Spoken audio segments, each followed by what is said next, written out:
बिस्मिल्लाहिर रहमानिर रहीम।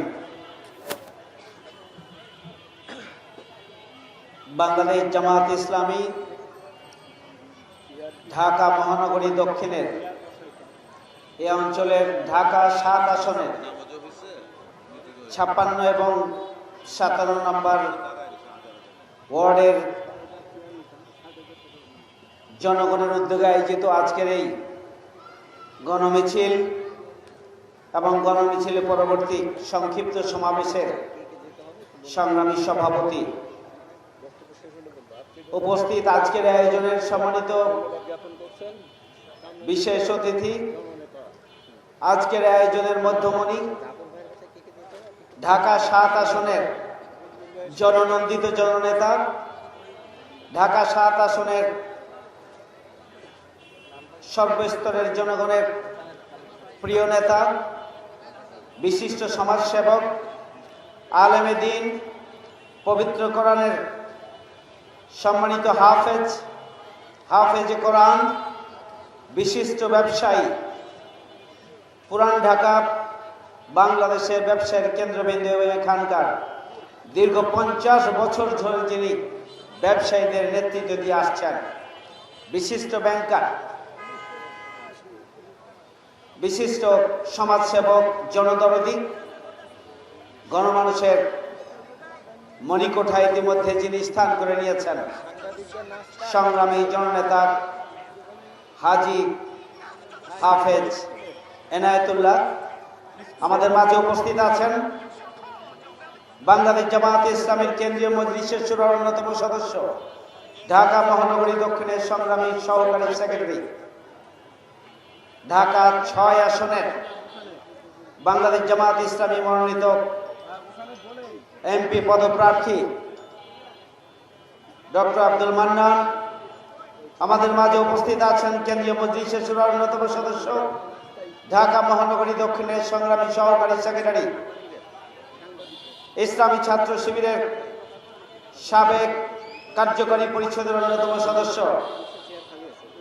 জনাব শামসুর রহমান, সম্মানিত নেতৃবৃন্দ, সমবেত সুধীমণ্ডলী, সাংবাদিক বন্ধুগণ, কামরাঙ্গীরচর ৫৬ এবং ১৭ নম্বর ওয়ার্ডের সংগ্রামী ছাত্র জনতা, আসসালামু আলাইকুম ওয়া রাহমাতুল্লাহি ওয়া বারাকাতুহু। আমি আপনাদের প্রতি কৃতজ্ঞতা জানাচ্ছি। খুবই কয়েকদিন আগেই, মাত্র অল্প কয়েকদিন আগে ৫৬ এবং ১৭ নম্বর ওয়ার্ড, ৭ নম্বর ঢাকা ৭ আসনের সাথে লালবাগ, বংশাল, চকবাজার সহ এলাকার সাথে এই দুটি ওয়ার্ড যুক্ত হয়েছে। আলহামদুলিল্লাহ, এই দুটি ওয়ার্ড প্রশাসনিকভাবে সিটি কর্পোরেশনের 2টি ওয়ার্ড হিসাবে ছিল, কিন্তু জাতীয় নির্বাচনে ঢাকা জেলার কেরানীগঞ্জের সাথে এটি যুক্ত ছিল। আমরা আল্লাহ শুকরিয়া আদায় করছি। আপনাদের দীর্ঘদিনের প্রত্যাশা ছিল কামরাঙ্গীরচরের 3টি ওয়ার্ডের ৫৫ নম্বর ওয়ার্ড ঢাকা 10 আসনের সাথে যুক্ত হয়েছে। তাদের দীর্ঘদিনের দাবি ছিল, আপনাদেরও দীর্ঘদিনের দাবি ছিল ঢাকা 7 আসনের সাথে কামরাঙ্গীরচরের ৫৬ এবং ১৭ নম্বর ওয়ার্ড যেন যুক্ত হয়ে যায়। আল্লাহ রাব্বুল আলামিন আমাদেরকে সেই ব্যবস্থা করে দিয়েছেন।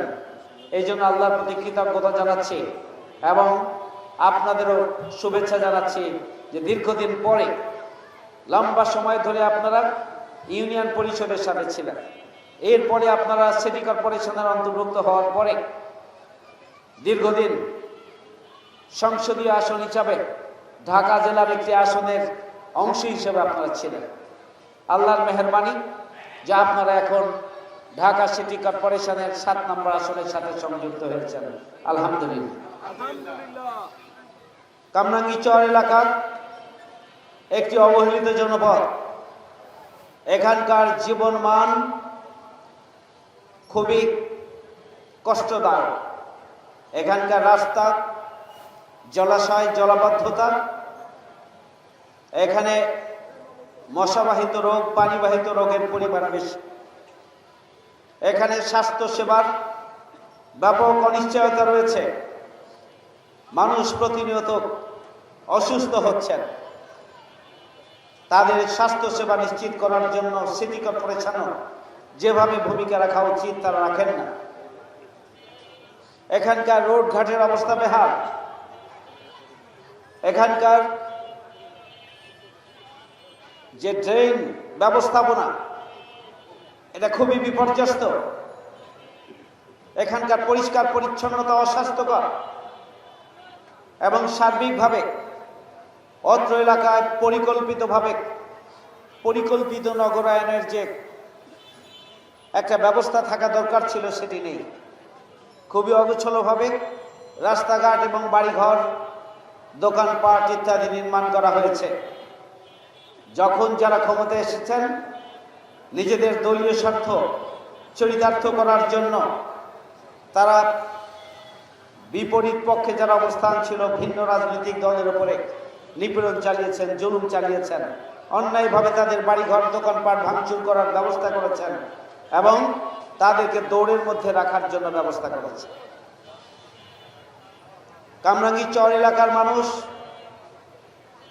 আমি মনে করি ঢাকা ৭ আসনের সাথে সম্পৃক্ত হওয়ার মধ্য দিয়ে তাদের যে নতুন যাত্রা শুরু হয়েছে, যদি হাজী হাফেজ এনায়েতুল্লাহর মতো সমাজসেবী, আন্তরিক, সৎ, দেশপ্রেমিক, দক্ষ, স্বাবলম্বী মানুষ যদি আগামী দিনে নির্বাচিত হতে পারে, তাহলে কামরাঙ্গীর চরের মানুষ সহ ঢাকা ৭ আসনের মানুষের ভাগ্য খুলে যাবে।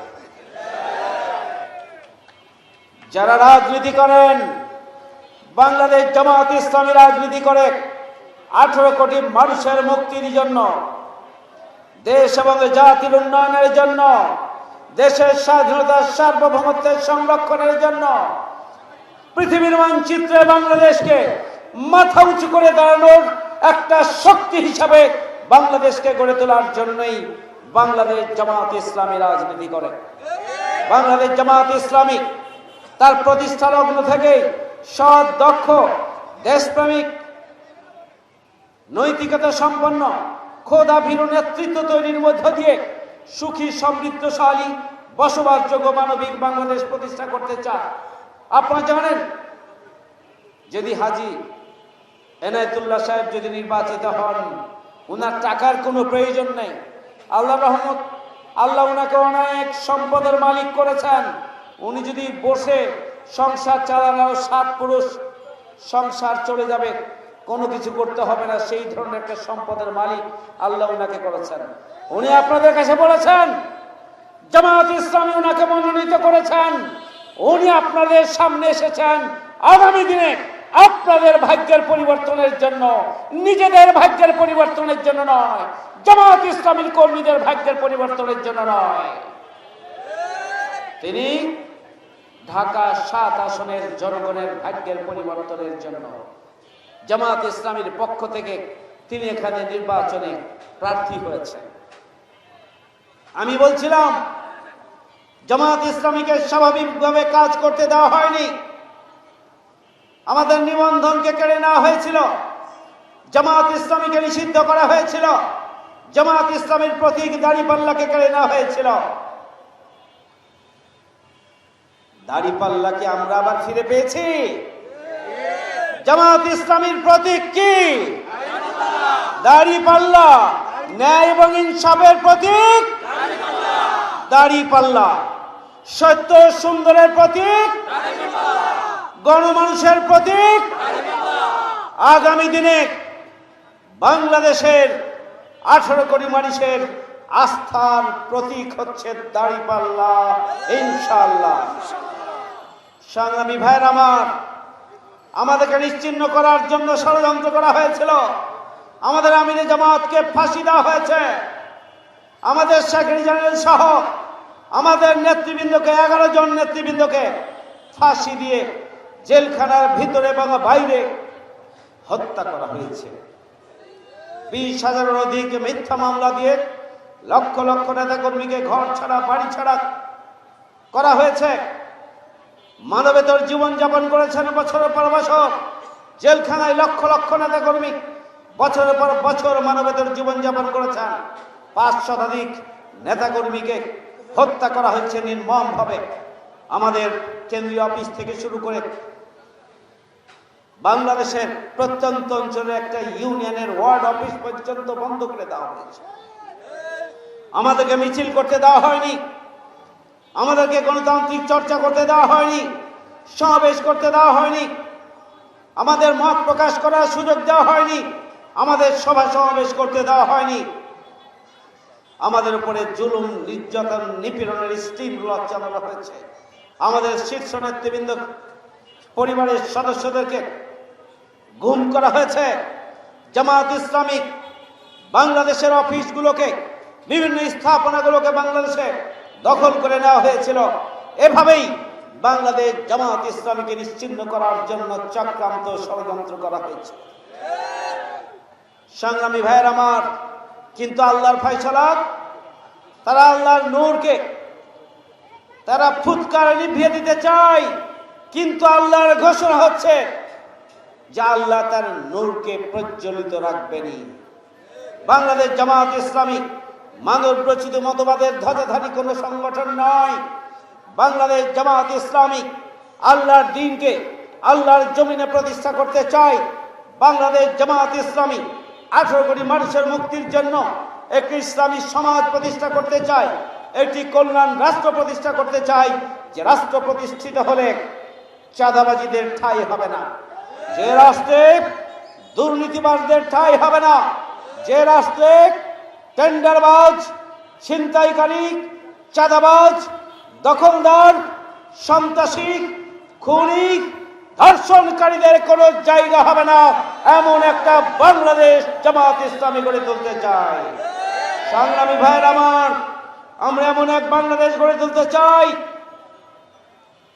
যে বাংলাদেশে ন্যায় এবং ইনসাফ প্রতিষ্ঠিত হবে, যে বাংলাদেশে জনগণের অধিকার জনগণের কাছে পৌঁছে দেওয়া হবে, যে বাংলাদেশে একটা মানবিক বসবাসযোগ্য একটা বাংলাদেশ প্রতিষ্ঠা করার জন্যই বাংলাদেশ জামায়াত ইসলামী তার প্রতিষ্ঠার অগ্ন থেকে কাজ করে যাচ্ছে। আজকের বাংলাদেশের সবচেয়ে বড় চ্যালেঞ্জ হচ্ছে দুর্নীতি, সবচেয়ে বড় চ্যালেঞ্জ হচ্ছে সন্ত্রাস, সবচেয়ে বড় চ্যালেঞ্জ হচ্ছে প্রতিপক্ষকে ঘায়েল করার জন্য রাজনীতি। এগুলোই হচ্ছে আমাদের দেশের সবচেয়ে বড় চ্যালেঞ্জ। সবচেয়ে বড় চ্যালেঞ্জ হচ্ছে বাংলাদেশকে নিয়ে আন্তর্জাতিক পরিমণ্ডলে বাংলাদেশকে নিয়ে চক্রান্ত এবং ষড়যন্ত্র আমাদের জন্য চ্যালেঞ্জ।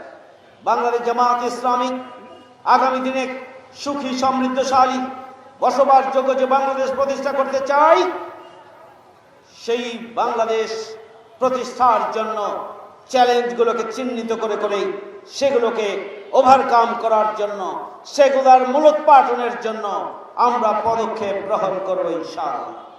আজকে তরুণ এবং যুবকরা নতুন বাংলাদেশ এনে দিয়েছে তাদের রক্ত, ঘাম এবং শ্রম, জীবন দিয়ে। প্রিয় ভাইরা আমার, সেই তরুণ এবং যুবকদের শিক্ষিত হয়ে মাস্টার ডিগ্রি সার্টিফিকেট নেওয়ার পরও তাদের চাকরি নেই।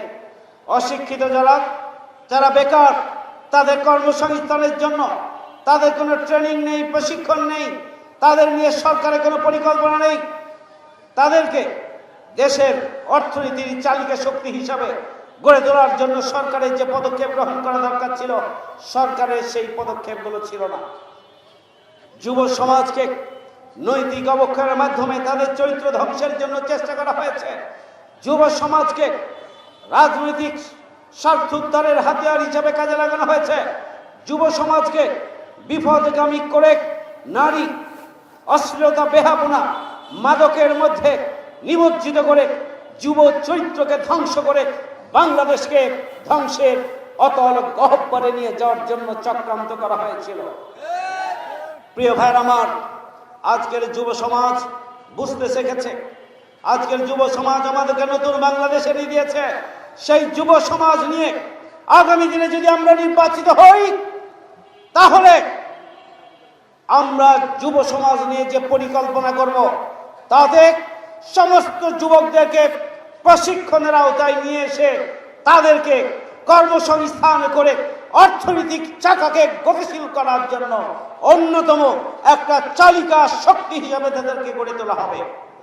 প্রিয় ভাইয়ের আমার, আমরা যদি আল্লাহর রহমতে আপনাদের সমর্থন পাই এবং আমরা যদি বিজয়ী হই, তাহলে শিক্ষিত বেকার যুবক যারা রয়েছে তাদের কর্মসংস্থানের জন্য চাকরি অথবা অন্য কোনো বিকল্প ব্যবস্থা গ্রহণের জন্য আমরা পদক্ষেপ গ্রহণ করব।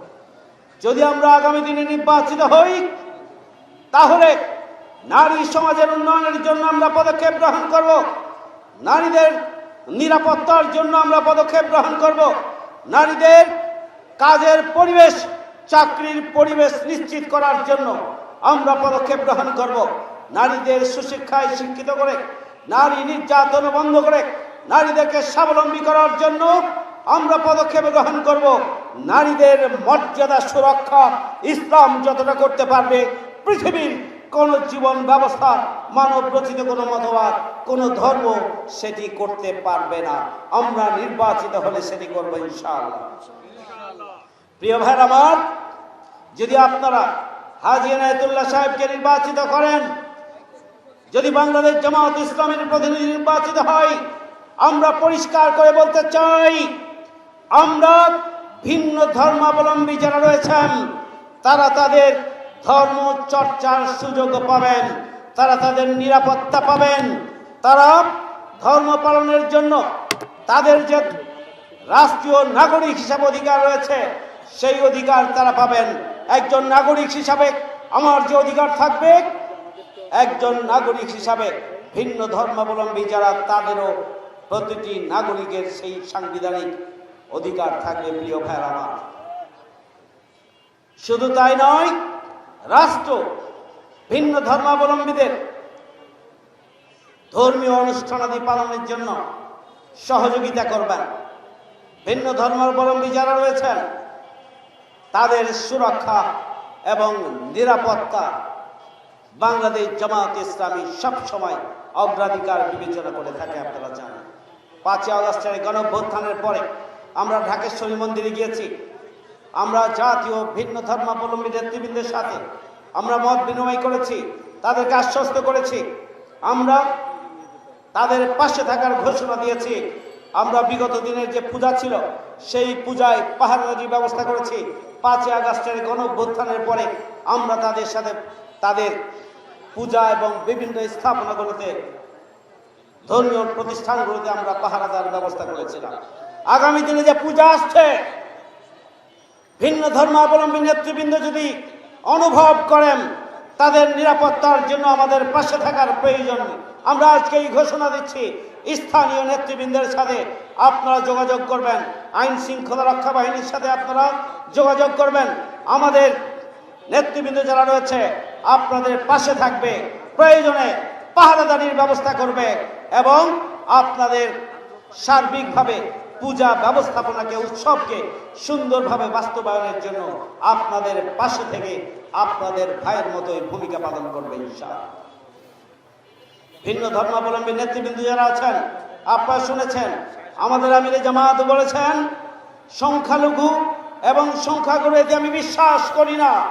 আমি মনে করি, আমিরে জামাত বলেছেন, আমি মনে করি ভিন্ন ধর্মাবলম্বী যারা তারাও বাংলাদেশের নাগরিক হিসাবে আমরা সবাই সমান, আমাদের সমান মর্যাদা।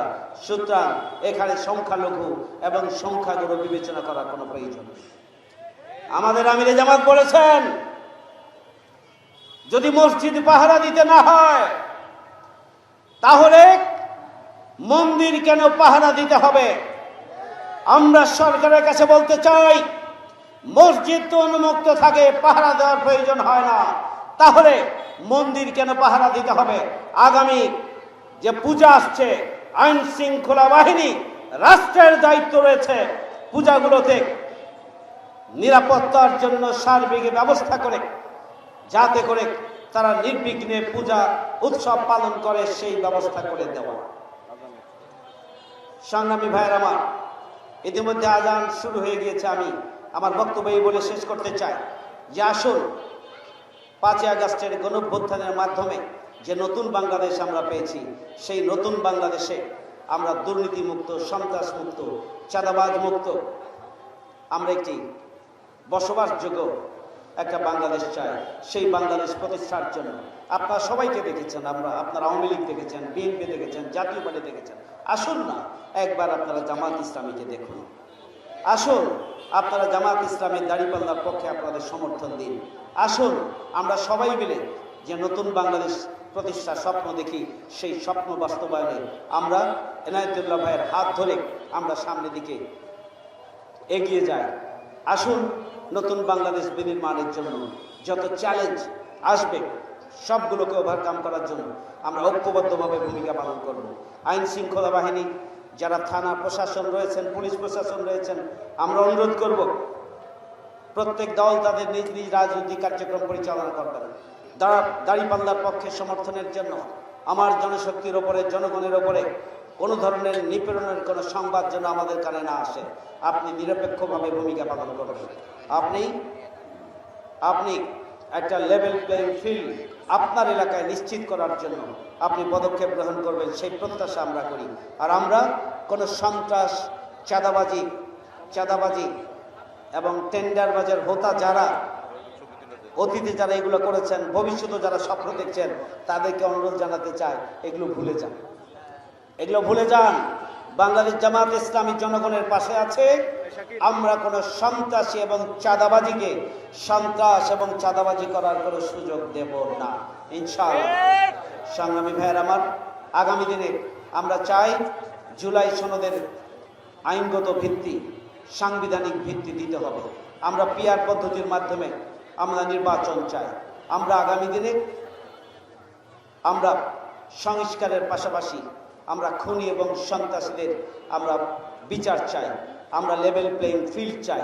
আমরা আইন শৃঙ্খলা বাহিনীর সবার জন্য সমান আচরণ চাই এবং সব মিলিয়ে একটি নির্বাচনী পরিবেশ নিশ্চিত করে জুলাই সনদের আইনগত ভিত্তি দিয়েই, জুলাই সনদের সেই আইনগত ভিত্তির মাধ্যমে আগামী দিনে পিআর পদ্ধতির মাধ্যমে নির্বাচন চাই। সেই প্রত্যাশা এবং দাবি জানিয়ে আমার কথা এখানে শেষ করছি। আমরা সবাই মিলে ইনশাআল্লাহ ঢাকা 7 আসনে হাজী এনায়েতুল্লাহ ভাইয়ের হাতকে শক্তিশালী করে আগামী দিনে নির্বাচনে বৈতরণী দিয়ে আমরা একটা নীরব বিপ্লবের মধ্য দিয়ে দাঁড়িপাল্লার পক্ষে আমরা একটা বিজয় তুলে আনবো ইনশাআল্লাহ। সেই প্রত্যাশা ব্যক্ত করে, সে আহ্বান জানিয়ে আমার কথা শেষ করছি। ভালো থাকবেন সবাই। আল্লাহ হাফেজ। বাংলাদেশ জিন্দাবাদ। বাংলাদেশ জামাত ইসলামী জিন্দাবাদ। আসসালামু আলাইকুম ওয়া রাহমাতুল্লাহ।